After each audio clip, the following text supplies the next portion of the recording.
Sheikh Abdul Qadir na baharia wako, sauti kubwa hiyo. Sawa. Sawa.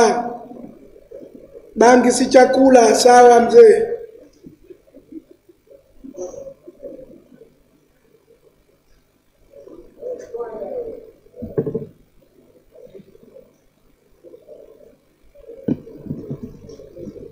Aya tuanze. Bismillahir Rahmanir Rahim. Alhamdulillahi Rabbil Alamin. Wal aqibatu lil muttaqin.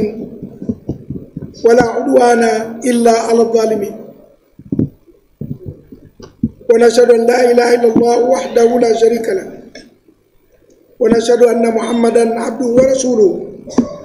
Allahumma salli ala Muhammadin wa alihi kama sallaita ala Ibrahim wa alihi. Wa barik ala Muhammadin wa alihi kama barakta ala Ibrahim wa alihi innaka Hamidum Majid. Amma ba'd. Assalamu alaikum wa rahmatullahi wa barakatuh. Tunaendelea na somo la usul fiqh katika kitabu cha Al-Wajiz.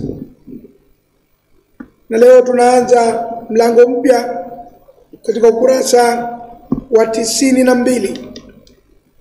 Ad-dalilu sadisu al-maslahatu al-mursala. Hoja ya 6 katika ujenzi wa sheria za Kiislamu. Ad-dalilu sadisu, hoja ya 6 katika ujenzi wa sheria za Kiislamu. Al-maslahatu al-mursala, maslah ya kawaida, maslahi ya kawaida, maslahi yasiokuwa na masharti, maslahi ambayo kila binadamu anakubaliana nayo kwa haya ni maslahi ya binadamu. Nayo ni hoja ya ujenzi wa sheria ya Kiislamu. Sheria ya Kiislamu inajengwa kwenye maslahi ya watu, haijengwi kwenye madhara, haijengwi kwenye hasara. Kila kitu ambacho kitakuwa na faida na watu, sheria ya Kiislamu itakizingatia. Wacha twende na somo hili alafu tuone kilichomo. Taarifuha, utambulisho wake, hayo maslahi ni nini? Anwaul masalihi, aina za maslahi. Kuna aina ngapi za maslahi ya kisheria katika jamii ya binadamu? Hujjiyatuha, nguvu yake ya hoja, yana nguvu gani ya hoja? Shurutul amali biha, na masharti ya kuyafanyia kazi hayo maslahi. Kwamba kweli unaweza ukayatumia maslahi ya watu katika kujenga sheria, lakini kwa namna ipi na kwa masharti gani? Kipengele hicho nacho kitafundishwa. Sasa anaanza na kipengele cha kwanza, taarifuha, utambulisho wake. Yani ukiulizwa maslahi ya kisheria kwa watu ni kitu gani, sasa utajibu kama anavyoeleza yeye. Anasema al-maslahatu al-mursala, maslahi ya kawaida, ai kwa maana al-manfaatu al-mutlaqatu, manfaa ya kuachilia, yani ya hivi hivi yasiokuwa na masharti, absolute benefit or interest, faida ambayo haina masharti mengine yote. Ni kwamba kila mtu atafaidika tu na manufaa hayo. Kama mfano hewa Mwenyezi Mungu alivyoiweka katika ulimwengu, hakuna masharti zaidi ya kwamba wewe uko hai unaivuta basi. Ni maslahi ya moja kwa moja direct. Na maji yalitakiwa yao hivyo hivyo, lakini inaonekana kila dunia ikipata ujanja na watu, maji yanazidi kuwa biashara. Na itafika wakati mtu atakuwa na budget ya kiu kama anapokuwa na budget ya njaa. Sasa hivi si una budget wakati wa kula, sema nikitumia pesa itakuwa ngumu, wacha nizuie kula kidogo. Itafika wakati na kiu tutaifanyia hivyo. Pengine sisi tutakuwa tupo ulimwenguni, Leo watu waweza kusema kunywa maji sasa itakuwa hasara kidogo. Kama ilivyokuwa unasema kwenda hoteli sasa hivi kala itakuwa hasara kidogo katika mwezi wa kula mchana, basi itakuja ufike wakati kunywa maji sasa hizi ni hasara kidogo, kwa sababu maji yataelekea kwa biashara. Hivi sasa maji tunaokunywa sisi haya ya bure hayana uhakika sana katika afya zetu kuliko yale ya kuuzwa. Sasa kila tukenda mambo yanazidi kuwa magumu. Sijui kwenye hewa itakuwa vipi huko mbele, lakini inaonekana kwenye hewa hawezi kuingia. Haya, wa fi istilahi al-usuliyina, na katika mapatano ya watu wa usulul fiqh, watu wa fani hii tunaisomesha, wakizungumzia maslaha wanakusudia nini? Hiya alwasfu alladhi yulaimu tasarrufati shar'i wa maqasidahu. Ni maelezo, hiya alwasfu ni maelezo alladhi ambayo yulaimu yanalingana, yanafanana, yanawiana, yanakwenda sambamba tasarrufati shar'i na matumizi ya sheria wa maqasidahu na makusudio yake. Chochote utakachokifanya kikawa kinakwenda sambamba na matumizi ya sheria ya dini ya Kiislamu, kikawa kinakwenda sambamba na makusudio ya dini ya Kiislamu, basi kitaingia katika mlango ule wa maslahi ya watu, kwa sababu dini ya Kiislamu imekuja kuwatetea watu na kwa ajili ya maslahi ya watu. Kwa hivyo ukila sahani moja na sheria ya Kiislamu, kwa maana ukenda nayo sambamba, itakuwa umekwenda kwenye maslahi ya nani? Ya watu. Na ukitoka kwenye sheria ya Kiislamu utakuwa umetoka nje ya maslahi ya watu. Lakini pana kitu kimoja, lam yashhad lahu dalilu muayyan, maslahi hayo hayajashuhudiwa na hoja maalumu mina shar'i, katika sheria, bila itibari, kwa kuyazingatia, au ilghai, au kuyapuuza.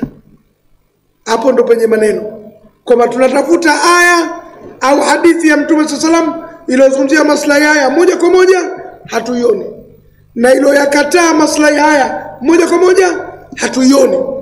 Lakini tukitizama kwa ujumla tunaona yapo maslahi kwa Waislamu na binadamu kwenye jambo hili. Kwa hivyo hapa kazi kubwa ni busara ya binadamu kuyagundua yale maslahi. Hati dalil, hakuna aya, hakuna hadithi. Tumevamiana. Eneo hili ndio miongoni mwa maeneo ambayo baadhi ya watu wenye misimamo mikali tunakuwa hatuelewani nao katika eneo. Kwa sababu gani? Kwa sababu sisi tunaangalia kama mahala hatujapata hoja moja kwa moja kutoka kwenye Qur'an, hoja moja kwa moja kutoka kwenye hadithi, tutaingia kwenye qiyas, tutaingia kwenye rai, tutaingia kwenye istihsani, tutaingia kwenye maslahi, mpaka tupate kujua sheria yetu inatuambia nini kwenye jambo hili.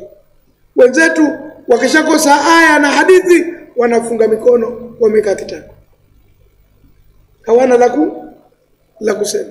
Na dunia inakwenda ikisonga mbele, inakuja na mambo kadha wa kadha mengi kwa kweli. Kuna maji ya kutengeneza sasa hivi, industrial water, kama umande tu. Kwani umande ni nini? Si hydrogen na oxygen vinapokutana vinatengeneza umande. Na watu waliosoma science wanajua kuwa kuna volume ya oxygen na volume ya hydrogen, zikifikia kiwango kinachotakiwa zinatengeneza maji. Wao wanakwenda wanatafuta hydrogen, wanachukua na oxygen, wanafanya combination, wanatengeneza maji. Madhali yamekuja katika hali ya maji na yana maslahi kwa wanadamu, tutachukulia kuwa ni maji, ikiwa ni natural au artificial. Kuna kubwa kuliko hilo. Sasa hivi wamekuwa na refinery, uchujaji wa maji machafu katika baadhi ya nchi. Haya maji ya kwenye makaro haya wanayachukua, wanayatia kwenye mchakato wa kiviwanda, wanayachuja, alafu yanageuka safi na zile taka zinatoka. Lakini wanashauri tu kwa ajili ya kunywa, watu bado wasiendelee kuamua kuyanywa, kwa sababu huenda kuna kitu kingine bado hawajakiona, kisije kuwa bado kimo ndani ya hayo maji. Lakini kumwagilia mashamba, kuwapa wanyama wakanywa, kujengea nyumba yanafaa. Sijui kufulia nguo Wao wanasema yanafaa, lakini nguo hizo unazokwenda kusalia ukivulia kwa maji hayo itakuwa vipi? Maslahi ya binadamu yako wapi kifatwa? Tuseme ni najisi au tuseme ni tahir? Je, ikiwa umepiga matofali kwa maji hayo, halafu matofali hayo ukajengea msikiti, itafaa kusalia msikiti huo au haifai? Nakwambieni changamoto zinakuja, dunia inasonga mbele kiteknolojia. Ukiganda tu hujui milango kama hii ya kiusuli, fatwa zitakushinda, rai zitakushinda, na dini utaiona ngumu. Tumevamiana vizuri hapa na mengi mengine. Kwa hivyo haijashuhudiwa. Wayasulu, na inapatikana min rabtul hukmi bihi, katika kufunganisha hukumu na jambo hilo, jalbu maslahati, kunapatikana kuvuta maslahi, au dafu mafsadatin anin nasi, au kukinga madhara kwa watu, uharibifu kwa watu. Ama unaleta faida au unaondoa nini? Hasara. Au yote mawili. Kwa upande mmoja unaleta faida na upande mwingine unaondoa nini? Unaondoa hasara. Yote yapo. Katika science yako mengi kwa kweli. Kwenye eneo la biology yako, kwenye eneo la physics yapo, kwenye eneo la chemistry yapo, hata kwenye eneo la psychology pia yapo. Na mambo kadha wa kadha. Haya ni mambo yamejitokeza. Tutaendelea kuyaona kadri tunavyosonga mbele. Kwa mfano, anatoa mifano ya wakati kwa mujibu wa historia ya Kiislamu. Kal maslahati allati ra'a sahabatu fi jam'i al-mushaf, kama yale maslahi ambayo masahaba waliyaona katika kukusanya msahafu.